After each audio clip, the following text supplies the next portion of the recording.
Welcome to my channel. Subscribe, listen, and enjoy my stories every day. The rhythmic tapping of rain against the window pane seemed to echo the unrest in Jason's heart as he drove through the slick streets of downtown. The city lights blurred in the rain, reflecting his tumultuous thoughts. He gripped the steering wheel tighter, his mind reeling from the phone call that had summoned him to this unexpected meeting with his best friend, Mark. Jason parked outside the dimly lit cafe where Mark had asked to meet. The place was a quiet refuge, known for its privacy, which now seemed ironically fitting. He found Mark seated in a secluded corner, his face shadowed by despair. "Thanks for coming, Jay," Mark muttered as Jason approached, his voice barely above a whisper. "What's going on, man? You sounded pretty upset over the phone," Jason said, his concern etching deeper as he took in Mark's disheveled appearance. Mark's hands trembled as he slid his phone across the table. "It's Claire," he started, his voice cracking. "I caught her cheating on me." Jason's heart sank. Claire had been like a sister to him since she and Mark started dating. He couldn't believe she would do something like this. He picked up the phone, bracing himself for whatever would come next. The photo on the screen punched the air from his lungs. It was a candid shot of a couple kissing passionately, oblivious to the world around them. The intimacy was unmistakable, but what shattered Jason was not just the betrayal of his friend, it was the woman in the photo. His own wife, Sarah, locked in an embrace with their neighbor, Tom. This can't be," Jason stammered, the phone slipping from his numb fingers. The sound of it hitting the table seemed to crack the silence that enveloped them. Mark looked puzzled, his eyes narrowing. "You know him? The guy she's with?" Jason could only nod, his mind racing. "That's not just some guy, Mark. That's my neighbor, and the woman, she's my wife, Sarah." The revelation hung heavy between them. The air felt charged, heavy with a mix of betrayal and disbelief. I had no idea, Jay," Mark managed, his own shock mirroring Jason's. Jason struggled to process the cascade of emotions. Anger, hurt, betrayal, all mingling into a potent rage that began to simmer within him. He took a deep breath, trying to steady his shaking hands. "We need to think this through," Jason said, his voice steady despite the storm raging inside him. "We can't let them get away with this. Not only have they lied to us, but they've made fools of us." Mark nodded, his eyes hardening with resolve. "What are you suggesting?" "A plan. We expose them for who they are. We make sure everyone knows the truth about their deceit. No more secrets, no more lies," Jason declared, his determination fueling a cold desire for revenge. Mark's agreement was silent but firm, the bond of their shared betrayal sealing their pact. As Jason left the cafe, the rain had stopped, but a different kind of storm was brewing, a storm of retribution. His mind worked through the details of his plan, each step a move towards reclaiming his dignity and perhaps, in some dark way, a slice of peace. Jason's heart pounded like a drum as he walked up the familiar path to his own front door, now feeling like the entrance to a stranger's house. The early evening air was crisp, carrying a tension that seemed to tighten around him with each step. He had left Mark with a plan to meet later, each of them needing time to digest the betrayal before they could confront their partners. The house was quiet when Jason entered, the kind of silence that screams in one's ears. He found Sarah in the kitchen, her back to him as she cooked. The normalcy of the scene was surreal. "Sarah," Jason said, his voice steady despite the storm inside him. His fingers clenched and unclenched at his sides as he watched her stiffen, a clear sign she sensed something was amiss. Sarah turned slowly, a smile plastered on her face that faltered when she saw his expression. "Jason. You're home early. Is everything okay?" "We need to talk," Jason said flatly, moving to sit at the kitchen table. He motioned for her to join him, his mind racing with the planned confrontation. As she sat, her eyes were wary, searching his for signs of what was coming. Jason took a deep breath and slid his phone across the table to her, the photo of her and Tom displayed prominently. "What is this?" she asked, her voice a mix of confusion and fear. "It's you, Sarah. You and Tom." "Why?" Jason's voice cracked around the single word, the weight of his hurt and anger threatening to crush him. Sarah's face crumbled, her usual composure washing away in an instant. "Jason, No," Jason cut her off, his hand raised to stop her. "I trusted you. We made vows, Sarah. And all this time, you've been lying to me, to us." Tears welled up in her eyes, but Jason felt his sympathy wane, hardened by his sense of betrayal. "How long?" he demanded. It wasn't planned. It just happened," Sarah whispered, her voice trembling. "That doesn't answer my question." "A few months," she confessed, her voice barely audible. "I'm so sorry, Jason. I never wanted to hurt you." Jason laughed bitterly, the sound harsh in the quiet kitchen. "You have a funny way of showing it." There was a long, painful pause as the air between them thickened with unsaid words and stifled emotions. "What now, Jason?" Sarah's voice was resigned, as if she already knew the answer.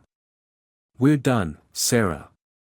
"I want a divorce," Jason said without hesitation. His heart ached with the decision, but the clarity of his resolve shone through the pain. "And I want you to leave." Sarah stood slowly, her body shaking. "Where will I go?" "That's not my problem anymore. You should have thought about that before."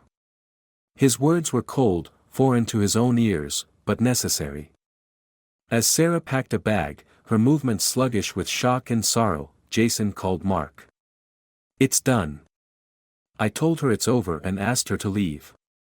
Mark's voice was grim but supportive. "I'm about to do the same. Meet me at the cafe in an hour." "Yeah, I'll be there," Jason confirmed, hanging up and sinking into a chair, his body and soul weary. He watched as Sarah left, her departure marking the end of their life together.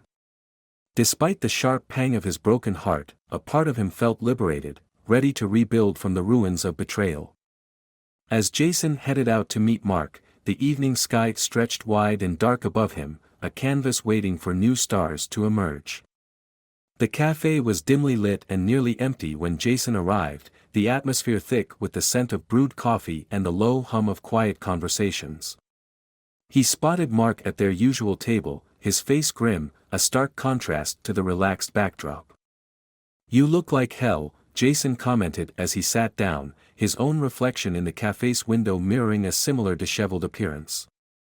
Mark chuckled dryly, the sound lacking any real humor.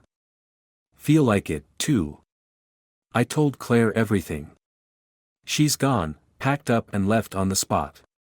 Jason nodded, the weight of his own recent confrontation hanging heavily between them. "Yeah, Sarah too. It's surreal, isn't it? Everything we thought we knew, just gone." Mark's expression hardened, his eyes narrowing slightly as he leaned in closer. "We can't let them just walk away from this, Jay. Not after what they've done to us." "I agree. But what's our next move?" Jason asked, his mind racing with possibilities for retribution. "We expose them. Publicly. Everyone should know what kind of people they really are," Mark proposed, his voice a low growl of anger. Jason considered this, the idea appealing to the raw part of his heart craving justice, or perhaps revenge. "And how do you suggest we do that?" "Social media. Local forums. Maybe even a few calls to their places of work." "The photo is proof enough," Mark said, tapping his phone where it lay on the table between them. The plan was simple yet effective. It would cast a light on the deceit they had faced, marking Claire and Sarah for their actions. "Let's do it," Jason agreed, feeling a surge of adrenaline at the thought of taking action. "Do you have access to their social accounts?" Mark nodded, pulling out his laptop from his bag. "Let's draft the posts. We'll make them detailed. No one will doubt what they've done. They spent the next hour crafting the messages, their words sharp and accusatory, the photo attached like a damning piece of evidence. Jason felt a mix of satisfaction and sorrow as he hit the post button on each platform, knowing there was no turning back. As they watched the reactions begin to pour in, a mix of shock and support flooding the comments, Jason felt a hollow victory. "Do you think this will make a difference?" he asked, his doubt creeping in amidst the digital uproar. "It has to," Mark said firmly. "At the very least, they'll think twice before betraying someone else."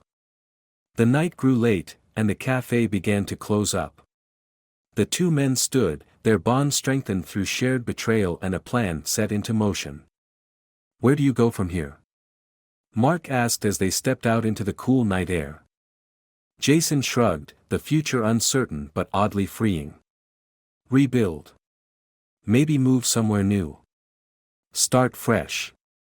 "And the revenge?" Jason paused, considering the chaos they had unleashed. "It's not about revenge anymore," he finally said. "It's about moving on, knowing we didn't let them destroy us completely." Mark nodded, clapping Jason on the shoulder. "Let's grab a drink sometime soon, yeah. Talk about something other than cheating wives." "Sounds good," Jason agreed, a small smile breaking through the remnants of his turmoil. As they parted ways, Jason felt the first stirrings of peace, a sense that, perhaps, the worst was behind him, and ahead lay something new, something better. As the autumn leaves began to paint the city in shades of orange and red, the whispers of betrayal that had once echoed loudly in Jason's life now seemed like distant murmurs. Yet, the sting of the deception lingered, a constant shadow that trailed behind his every step. The once comforting routine of his daily life had become a battleground of memories and the unshakable desire for a definitive closure. Jason sat in his darkened living room, the only light emanating from the glow of his laptop screen. The posts about Sarah and Tom had circulated far and wide, drawing scorn, pity, and everything in between. But as the initial rush of their social exposure waned, a deeper, more insidious plan took root in Jason's mind, one that would ensure they could never hurt anyone again. He had learned from a mutual friend that Tom was planning to sell his house and move away, presumably to escape the backlash. The idea of Tom slipping away so easily ignited a fury in Jason that burned with a cold intensity. He wouldn't let them just walk away. Not without paying a true price. Jason reached out to a contact who specialized in less than legal endeavors. A plan was formed, one that would leave Tom and Sarah not just socially marred but financially ruined. Jason provided the man with details about Tom's upcoming house sale, instructing him to sabotage it subtly yet devastatingly. The night before the open house, Jason's contact executed the plan flawlessly. He introduced a carefully hidden but unmistakable structural flaw into the building. It was just enough to be discovered upon a thorough inspection, which would scare off any potential buyers and lead to a cascade of financial disasters for Tom. But Jason didn't stop there. He had learned of a job offer that Sarah was about to accept, one that could be her stepping stone to a new life. Using anonymous tips and well-placed evidence, he orchestrated a scandal that led to the job offer being rescinded. The news broke Sarah, her dreams shattered by whispers of untrustworthiness and moral ineptitude. As Jason monitored the destruction from behind his screen, a part of him recoiled at the severity of his actions. Yet, he silenced this part with the harsh reminder of their betrayal. Several weeks later, Jason ran into Mark at a local bar. They sat in a secluded booth, their conversation hesitant at first. "I heard about what happened to Tom's house sale and Sarah's job," Mark said, his voice low. "That was you, wasn't it?" Jason paused, then nodded, not meeting Mark's eyes. "They deserved it. They deserved worse." Mark leaned back, a look of discomfort crossing his features. "Jay, this isn't you. This revenge, it's consuming you. What's left after you've destroyed them?" "What's left?" Jason echoed, a bitter laugh escaping him. "Peace, maybe. Or just emptiness. But it's better than letting them get away with it. Mark shook his head, the bond they once shared visibly fraying. I can't be a part of this anymore, Jay. This isn't justice, it's vengeance, and it's dark. I think this is where I get off. Jason looked up, his eyes hard. Then go. I don't need sympathy, especially from those who don't understand. They parted ways that night, the finality of their fractured friendship mirroring the bleak path Jason had chosen. As Jason walked home alone, the streets empty and the night air chilling his bones, he realized the cost of his revenge.